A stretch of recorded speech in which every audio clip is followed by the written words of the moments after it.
Okay, hello people, how are we all doing today? So, this looks a little bit daunting. I mean, just look at how far it goes on. You've got 3 lanes this side, 3 lanes this side, and it's taken me a while to actually, cross this road, obviously.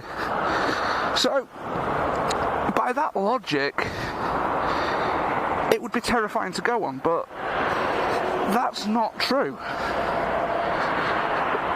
If you might be a bit nervous of going on the motorway, absolutely understandable. It is terrifying. I mean, look, you've got lorries going past and buses and big stuff, and they're all going crazy fast speeds. So, not really, but we'll get more into that into a minute. So, first things you want to understand: if you see a sign like that, so in blue, this is the way for a motorway, absolutely fine. So there's 2 traffic on that side, you never want to go down that side because you're going to be facing everything head on, but we'll get more into that in a little bit. So let's get with the first one. Let's get on the correct side of the motorway and let's go down it for a bit.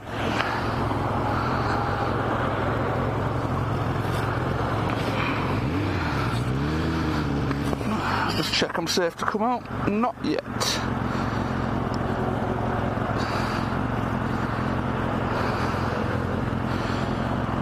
There.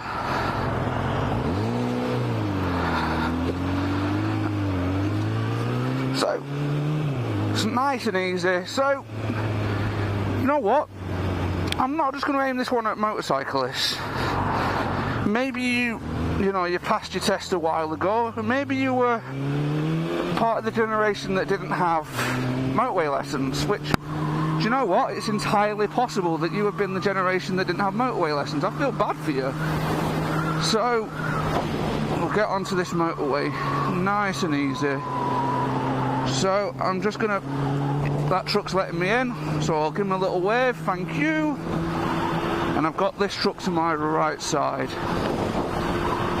And I'm going to accelerate into the gap, check my blind spot, and accelerate away. Now, the astute among you might be noticing something, and it's the lack of this. My speedo cable went. However, I'm able to not speed. And it's quite simple, really. How I'm able to not speed is by simply looking at that. You see, I know at about 7,000 RPM is about 70 miles an hour in 6th gear. So it's knowledge like that that does help a lot. And I'm going to come off this motorway in a bit because the wind noise is driving me crazy. I don't know if you can hear it. So, check my blind spot again, I'm going to pull into it. Now, there is a lot of debate of should we use, our shoulder checks on the motorway. Obviously, the idea of it being, you're going too fast. If you're looking behind you, you've travelled, a certain amount of distance. I would always go with, someone said it before me, but if, Rossi or, Marquez, if they can do a shoulder check on the racetrack going 140 miles an hour, what's to stop us doing it? Because we're doing half that speed, so, we could do one for twice as long. Obviously, don't do one for twice as long, because that's where you do get a bit of an issue, but you get my point. And yeah, that is kind of true. Anyway, I'm rambling on a bit here. So, we've got on how to get onto the motorway, find speed and get on. Absolutely fantastic. Now, is there anything terrifying here? And it's not really. Because once I'm going at the speed, I've got my own little bit of lane, I've got this much space. No one's trying to merge into me. I'm just going to pull out again, check my blind spot, and away I go. Now, when it comes to big lorries like this, I'd always try and say hang back a little bit until you know that you can clear it, then accelerate into the gap. I'm trying to minimise the amount of time that I am in his blind spot. Or her blind spot, it might be a woman, I don't know. but I don't want to be in the blind spot for too long. So that's that, and I mean that is quite interesting. So I'm going to pull off and we're going to look at how we exit. So coming up in about half a mile, you can see junction 26. This isn't the junction I want to take, but do you know what, for ease of use I'll take it anyway.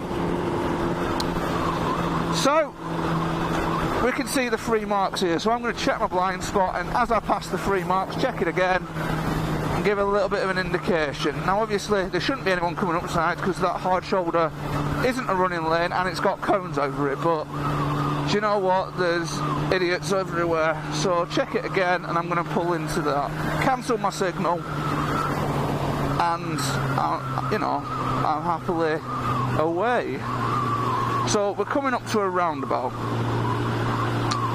Now obviously on this one I think I want to go right, so I'm going to check my blind spot, indicate, and we're going to slow down for this roundabout, so we're coming in nice and slow.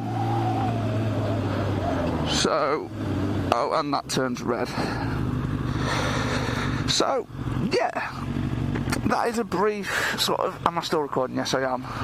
Okay, so that is a brief explanation of, one, how do we get on the motorway and how do we get off, but also, if my speedo's not working, how fast am I going? If you're wondering, that it broke on the way to work today, so I thought I'd just add that bit in. Anyway, so see that traffic light turning red now, so this one's going to turn green now. So, oh, that'll bring me on to my next point. So when you get a roundabout like this, it's imperative that we do not run the red lights, because the red lights are on an extremely short cycle. So if you imagine, you're going to see this red light go in a minute. So red light, now you imagine you're running that, already I'm on green, so bang, I'm hit, yeah. So